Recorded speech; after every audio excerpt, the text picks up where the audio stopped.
ভোররাত থেকে কলকাতার বিভিন্ন জায়গায় চলছে এই ইডির হানা। 139 নারকেলডাঙ্গা মেন রোডে সকাল থেকে ইডির অভিযান চলছে।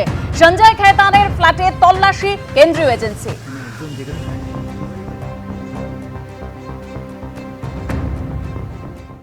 কলকাতায় বিভিন্ন ঠিকানায় আজ ভোরবেলা থেকে ইডির অভিযান চলছে। আমরা যেখানে রয়েছি 139 নারকেলডাঙ্গা মেন রোড, সেখানেও ইডির অভিযান চলছে। সকাল 6টা নাগাদ ইডির অফিসাররা আসেন, সঙ্গে আসেন সেন্ট্রাল ফোর্সের যারা পুলিশ তারা, এবং তারা ওপরে যে নির্দিষ্ট ফ্ল্যাট যেখানে দেখা যাচ্ছে সেই সঞ্জয় খৈতান তার ফ্ল্যাটে এসছেন, এবং এখানে কাপড়ের একটি কারখানা রয়েছে যেখানে রেডিমেড কাপড় তৈরি করা হয়। এবং যেটা জানা যাচ্ছে সকাল 6টা নাগাদ ইডির অফিসাররা এসে অপেক্ষা করেন। যখন এখানের কর্মীরা 9টা নাগাদ আসেন তারপরে তারা ভেতরে যান। তারা কি তদন্ত করছেন সেই ব্যাপারে স্পষ্ট করে ইডি সূত্র মারফত না জানা গেলেও এখন অবধি তারা ভেতরে আছেন এবং তারা তাদের যে তথ্য অনুসন্ধান সেটা চালাচ্ছেন। আমরা দেখতে পাচ্ছি বাইরে সেন্ট্রাল ফোর্সের আধিকারিকরা রয়েছেন, যারা ভেতরে যাচ্ছেন তাদের সঙ্গে কথা বলছেন এবং সেই বুঝে যেতে পারছেন। দেখতে দেখা যাচ্ছে এই মুহূর্তে বেশ কয়েকজন এই যে ফ্ল্যাট সেই ফ্ল্যাটে ঢুকছেন এবং সেন্ট্রাল ফোর্সের যারা রয়েছেন তারা পুরো নজর রাখছেন।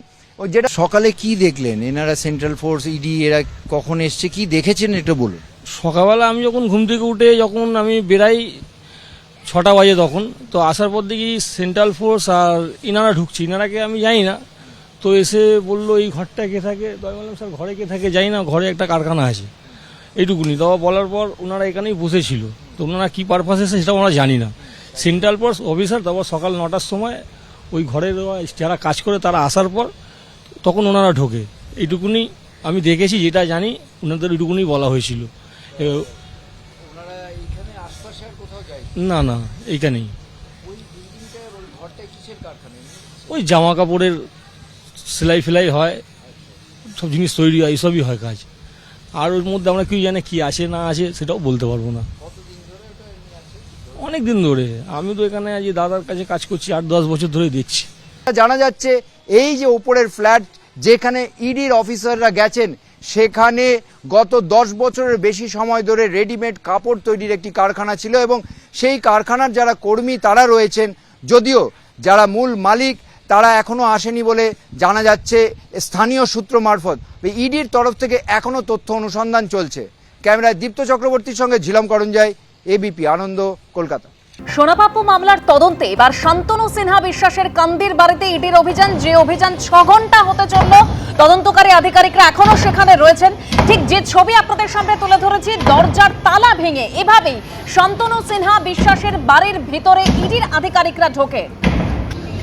বাড়ির ভিতরে বন্ধ দরজা ভেঙে ভিতরে ঢুকতে হয়েছে ইডির আধিকারিকদের।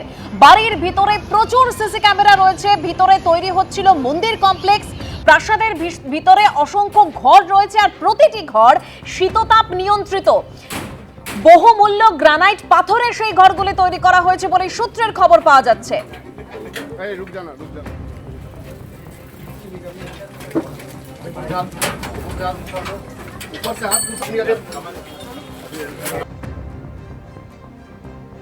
বাড়ির ভেতরে বড় আকারের পুকুর রয়েছে, গোটা পুকুর ঘেরা সিসি ক্যামেরায়। 3 বছর আগে পর্যন্ত এই বিশাল বাড়ি ছিল কার্যত ভগ্নস্তূপ। তারপর থেকে বহু অর্থ ব্যয় লাগাতার এই বাড়ির সংস্কারের কাজ চলছে বলে দাবি করছে স্থানীয় বিজেপি। সোনাপাপ্পু মামলায় ইতিমধ্যে শান্তনু সিনহা বিশ্বাসকে গ্রেপ্তার করেছে ইডি।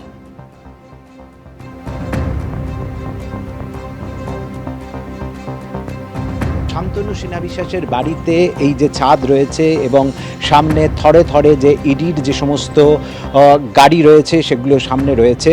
এই মুহূর্তে আমরা যেটা ইডি সূত্রে জানতে পাচ্ছি যে শান্তনু সিংহ বিশ্বাসের যে ইডি রেড চলছে, সেখানে পার্শ্ববর্তী আন্দুলিয়া গ্রাম পঞ্চায়েতের প্রধান মামনি রাজবংশী এবং তার স্বামী জগন্নাথ রাজবংশী তারাও রয়েছেন, এবং তাদেরকে সাক্ষী রেখে একের পর এক ঘর ভাঙা হচ্ছে এবং সেখান থেকে সমস্ত তথ্য সংগ্রহ করা হচ্ছে।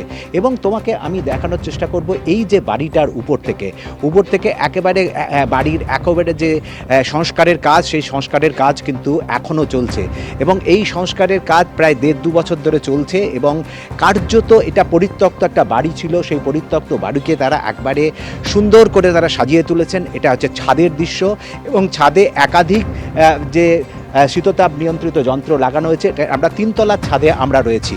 এবং এখানে তোমাকে দেখানোর চেষ্টা করব যে এটা বাড়ির সামনের দিকে রয়েছে এবং এই যে বাড়ির একবার পিছনটাই তোমার দেখানোর চেষ্টা করব, সেখানে মন্দির নির্মাণ করা হয়েছে, একাধিক মন্দির যেখানে মন্দির রয়েছে পরপর দুখানা মন্দির, সেই দুটো মন্দির কিন্তু নির্মাণ কাজ এখনও চলছে। ইডি আধিকারিকরা প্রত্যেকটি রুম তারা ভাঙছেন যেখানে তালাবন্ধি রয়েছে এবং এই যে মামনি রাজবংশী যেটা আন্দুলিয়া গ্রাম পঞ্চায়েতের প্রধান, তাকে সাক্ষী রেখে তারা এখান থেকে তথ্য সংগ্রহ করছেন। এবং এই যে শান্তনু সিনহা বিশ্বাসের বোন কান্দি পৌরসভার যিনি ভাইস চেয়ারম্যান গৌরী সিংহ বিশ্বাস, তিনি কিন্তু দুদিকেই তালা লাগিয়ে দিয়েছেন। ফলে ইডি আধিকারিকরা প্রথমে সেই বাধা পান, তারপরে কান্দি থানায় একটি অংশ যান এবং তারপরে এসে এই মুহূর্তে তারা তালা ভাঙার পরে প্রায় 3 ঘন্টা ধরে কিন্তু বাড়ির মধ্যে তল্লাশি চলছে। আমি একটু বাড়ির সামনের দিকতে আমাদের শুভরাজকে দেখানোর জন্য বলবো। সেটা একটা বড় আম বাগান রয়েছে এবং আম বাগানের পাশেই কিন্তু বাড়ি কি উঁচু করে প্রাচীর ঘেরা রয়েছে এবং গোটা বাড়িতে চারিদিকে যে কেন্দ্রীয় বাহিনীর যে জওয়ান তারা ঘিরে রেখেছেন এবং ঘিরে রাখার পরে যে পরপর চারটে গাড়ি রয়েছে, এই 4টে গাড়িতে কিন্তু একেবারে আধিকারিকরা ভিতরে রয়েছেন। এই যে পুকুর রয়েছেন, যে পুকুরটা নিয়ে ইতিমধ্যে বিতর্ক তৈরি হয়েছে, বাড়ির মধ্যে এই পুকুরে কেন সিসিটিভি বসানো হয়েছে সেটা নিয়ে এই পুকুরের চারপাশে সিসিটিভি তুমি দেখতে পাচ্ছ যে বাড়িটিকে হয়েছে পুকুরের চারপাশটিকে একবারে সিসিটিভি দিয়ে মুড়ে দেওয়া হয়েছে। এবং যে প্রাচীর বাড়ির পুরনো প্রাচীর থেকে আরও প্রায় 4 ফুট কিন্তু প্রাচীরটাকে উঁচু করা হয়েছে এবং তারপরে তার কাটা দেওয়া হয়েছে একেবারে সেভাবে বাড়িটিকে যাতে বাইরে থেকে কোনোভাবেই দেখা না যায়। এবং এই বাড়িতে এত বড় বাড়ি প্রত্যেকটি বাড়ির ঘরে কিন্তু যেটা আমরা স্থানীয় সূত্রে জানা যাচ্ছে সেটা আবার গ্রানাইট দিয়ে নতুন করে বসানো হয়েছে এবং প্রত্যেকটি রুমই শীততাপ নিয়ন্ত্রিত করা হয়েছে। কারা আসতেন এখানে এবং রাতের অন্ধকারে, যেটা স্থানীয় মানুষজন যেটা বলছে, রাতের অন্ধকারে এখানে গাড়ি আসতো এই জায়গাটায়, দিনের বেলায় কাউকে দেখতে না। বছরের পর বছর কিন্তু 1-2 ছাড়া এই বাড়ির মধ্যে কেউ থাকতেন না, কিন্তু এত বড় বাড়ি কেন বসানো হয়েছিল এবং কেন এই ধরনের একেবারে দূরনিয়ন্ত্রিত যন্ত্র এই বাড়ির মধ্যে বসানো হয়েছিল সেটা নিয়েও কিন্তু প্রশ্নচিহ্ন দেখা দিয়েছে। এবং এই যে গোটা বাড়ির একেবারে মাথায় রয়েছে যাতে নেটওয়ার্কিং ভালো পাওয়া যায় তার জন্য এটা বসানো হয়েছে।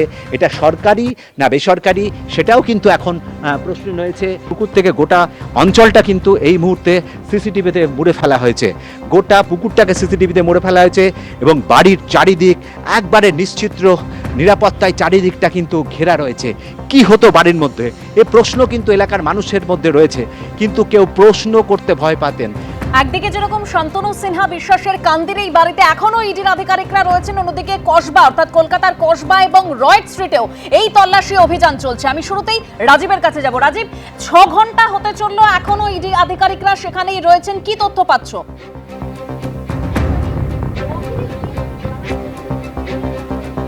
6 ঘন্টা পেরিয়ে গেছে, ইডির আধিকারিকরা এখনও ভিতরে রয়েছেন এবং যেটা শান্তনু সিনহা বিশ্বাসের বাড়ির ভিতরে রয়েছেন এই মুহূর্তে মামনি রাজবংশী এবং তার স্বামী জগন্নাথ রাজবংশী। মামনি রাজবংশী তিনি আন্দুলিয়া গ্রাম পঞ্চায়েতের প্রধান এবং তাদেরকে সাক্ষী রেখেই কিন্তু এই তল্লাশি চালাচ্ছেন ইডি আধিকারিকরা এবং একাধিক ঘর কিন্তু তাদের ঘরের দরজার তালা তাদের ভাঙতে হয়েছে এবং তাদের উপস্থিতিতে তারা ভাঙছেন এবং সেখান থেকে প্রত্যেকটা নথি এবং বিভিন্ন তথ্য তারা সংগ্রহ করছেন। ইতিমধ্যেই 4টি গাড়িতে করে যে ইডি আধিকারিক রয়েছেন তারা কেউই বাড়ি থেকে বেরোননি, প্রায় 6 ঘন্টা কেটে গেছে এবং বাড়ির চারিদিকে ঘিরে রাখা হয়েছে এবং এই বাড়ির ভিতরে তারা যে তদন্ত করছেন এবং এটা যে তদন্ত আরও বেশ কয়েক ঘন্টা চলবে সেটা কিন্তু আমরা ইডি সূত্রে জানতে পাচ্ছি।